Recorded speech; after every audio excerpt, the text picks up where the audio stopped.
আসসালামু আলাইকুম। আজকে আমরা যে বিষয়টি নিয়ে কথা বলবো সেটি হচ্ছে বিবাহের ক্ষেত্রে একজন প্রাপ্তবয়স্ক ছেলে এবং একজন মেয়ের বয়সসীমা কত।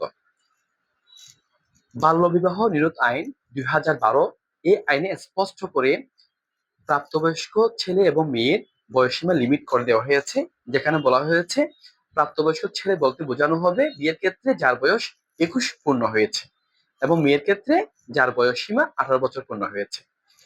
এখন আরেকটা বিষয় হচ্ছে এই বয়স নির্ধারণে নির্ধারণে ইনগ্রেডিয়েন্টস গুলা কি কি কি সার্টিফিকেট এখানে বয়স নির্ধারণের ক্ষেত্রে প্রযোজ্য।